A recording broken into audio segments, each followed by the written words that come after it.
This is Brian Windhorst's book, LeBron Inc. It comes out on Tuesday. I'm not really Vanna Whiting it well with a broken hand, but you can do it to see. It's fantastic. It says best-selling author here because indeed the last book was a bestseller. This is going to be great, and there's a great chapter here about LeBron's, how he ended up with Nike.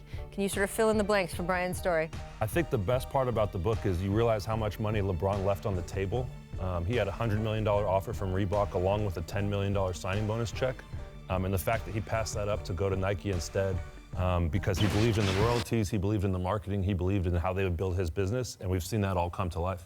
Hottest shoe seller when LeBron came in the league, who was active. It's this guy right here. His shoes were at the top of the market. And I really believe Adidas, had Adidas been able to come up with the cash because they had worked so hard, you had helped recruit him, he was ready to go to Adidas. Adidas just didn't make the offer. And Reebok did. Well, I mean, they were willing, Tracy, they were willing to go to a deal that was going to approach $130 million all in. And well, he said, I want to go to Nike for 87. They changed the number. That's right. In the presentation. Yes. That's what happened. Yep. Yeah. LeBron thought he was going to get a $100 million offer from Adidas and didn't. And the interesting thing to me, Nick, you wrote a story about Zion earlier this week, Zion Williamson, where you said there could be 6 bidders, 6 different shoe companies, including the Chinese brands for Zion. That is unprecedented because LeBron basically had 3, but at the end of the day had 2. LeBron's final guaranteed number from Nike was $87 million. Now think about that. That was 16 years ago.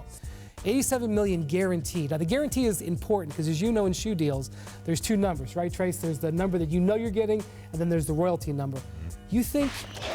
I mean, I'm just really interested to see how close he can get to that number in guaranteed money from LeBron's number. So since the article came out on Monday, there's a 7th brand that I've talked to that now wants to get into the mix. Who is this? A Chinese brand. Okay. And then there's another brand I've talked to that they are prepared to offer more than $10 million a year. So I think the numbers will reach that height. Wow, that's amazing. It's a matter of the length of years. LeBron and KD were 7-year deals. The standard is usually 4 to 5. So, Tracy, other than money, right, the bag's important, especially for a college athlete who wasn't getting paid this past year. I'm just going to keep saying that every time we talk about Zion. What is important if you're sitting in that pitch meeting, if you're Zion Williamson, and you've got 7 brands coming at you, and let's say the money is largely the same or there isn't some huge obvious difference, what is going to be important to you? Well, I think for the young guys, and hopefully he has somebody around him that really understands the business, you want to see a presentation that's how in 10 years will my brand look? The business of my brand, how is that going to look for me? And that's what I think you really need to take into consideration, the brand of Zion. How would that look 10 years from now, and then even after my career is over with? And that's ultimately what LeBron said. LeBron said, even though Nike is offering $30 less million, I believe Nike can take care of me and take care of my brand. And he told me, I couldn't think about the first check, the $10 million check. I had to think about all the checks. And that ended up being a good decision. Yeah, that's what it really boils down to. I mean, you look at, take example for myself, came out of high school, signed a $12 million deal, played that out, and then signed another big year deal. I've been out of the game 6 years, and I'm still selling basketball shoes. So still putting out new shoes. Still putting out new shoes. So, I mean, I think I did well. The brand of T-Mac, the business of T-Mac is still existing. Well, it's interesting that you put it that way, though, because, yes, the shoe companies do the most, right, to shape your image as a player. That's where the most commercials are. That's where all the billboards are. So even if you want to present yourself in one way, how the shoe company is going to partner with you to do that, that's going to be the loudest voice in telling the public who you are. And I think the thing that makes it tough for Nike, if you look over the history of the league, only 9 players have started as a rookie with their own signature shoe. And I think a brand that offers a signature shoe could seal the deal for Zion.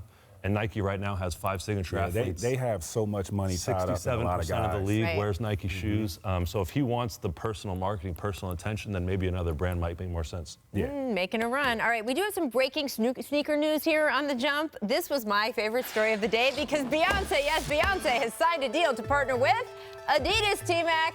All right, so she's reviving one of her personal brands, too. Can you give us the details of this? Yeah, so Ivy Park is basically a sportswear brand of her own. It's going to come back to life in tandem with Adidas.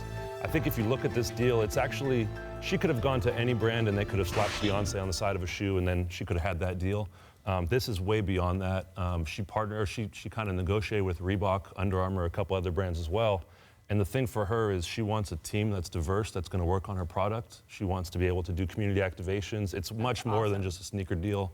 It's more about like empowering diversity throughout the category. And I'm sure I'm just, throwing this out. I'm sure she's had conversations with Kanye West because he's a part of the Adidas brand and ventured off with the Yeezys and doing very well with the business of Yeezys.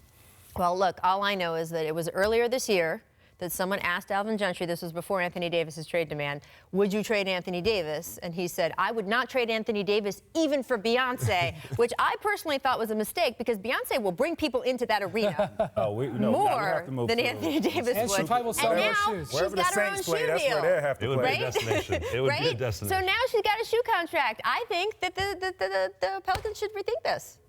Is she available? I think she's a free agent. Can there be a sign of trade? There we go. Nick, thank you so and much. it's always funny too because she's with Adidas and Jay-Z's with Beyonce or with Puma. So it's like how that dynamic works is Yeah, going to be no interesting. kidding. Well, Jay-Z, you said it right the first time. Jay-Z's with Beyonce. That's the most important thing.